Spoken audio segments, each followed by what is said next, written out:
My dearest Mahatri, on behalf of all the parents, the teachers, the principals who are here, I wish to ask you something that often weighs gently on our hearts. There is such a thin line between parenting and pampering. Out of love, many of us fail to see that line, end up pampering our children for the wrong reasons. How do we, as parents, learn to say no when we are supposed to say no, that too with love?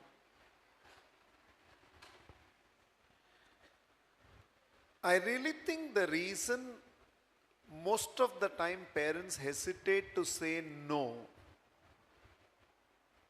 is because they don't want to invest the sort of quality time that is required in parenting. I'll explain.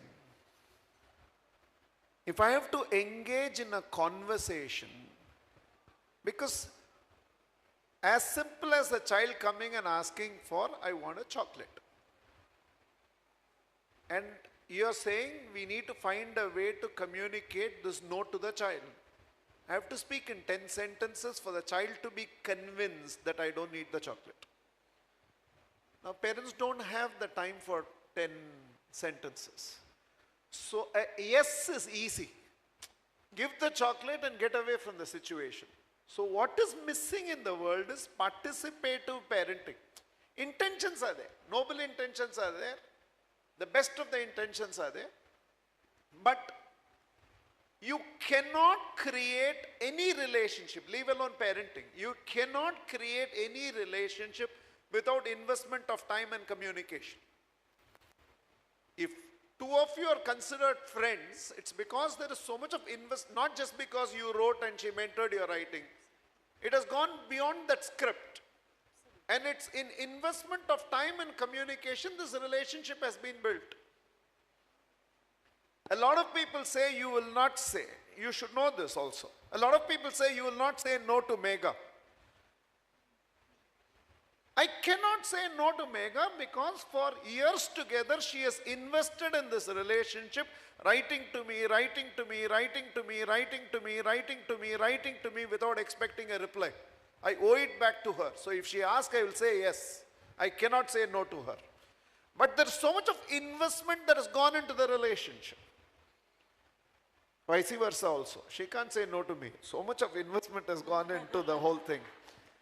What is missing is intentions are noble. People immediately get offended. The moment when you say that you are not investing enough time and communication in building your relationship with your children, people get offended.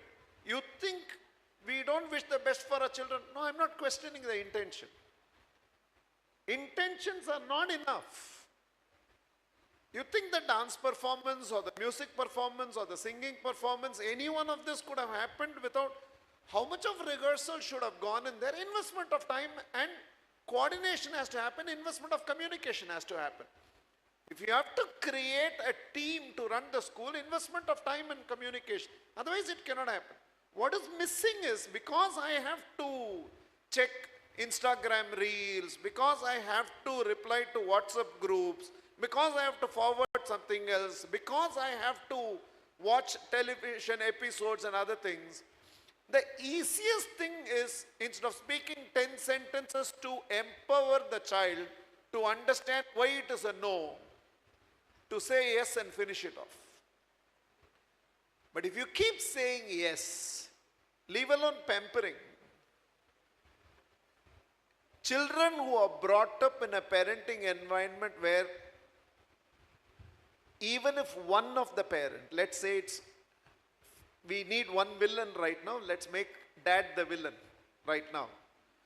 So let us say that I as a father have never said no to my child in the growing years. I'm not the only relationship in the child's life. The child will grow. Tomorrow the child will have classmates who will say no. The son is not ready to handle the no from that group. So he suffers from peer acceptance. Tomorrow he will get married and he will not be able to take a no from his spouse. It ruins the quality of their relationship.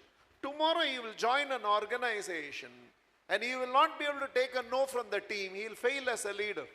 Children who have been brought up in an environment where you have not heard no, they expect yes lovers everywhere in the world, and yes lovers they will not find everywhere else in the world.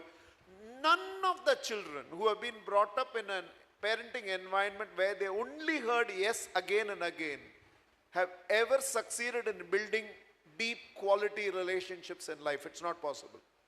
So at least for the sake of the children, they have to learn to listen to. The first no training must happen from parenting, should happen from the family. And if they have to be convinced about it, why I'm again and again talking about being convinced about it is, if you don't convince the no, then it creates criminal intent in the child. The child thinks, can I lie and get it? Can I hide and take it? Sorry to say this, can I steal and get what I want? The criminal intent comes when a no has been thrust upon the child without convincing the child why you're saying no. Which means, if you're ready in parenting to invest quality time and communication, then you will tell a no in 10 sentences. You're not only telling a no, you're upgrading the thinking of the child. You're mentoring the thinking of the child. And that's what good parenting is all about. Loving you. Thank you so much.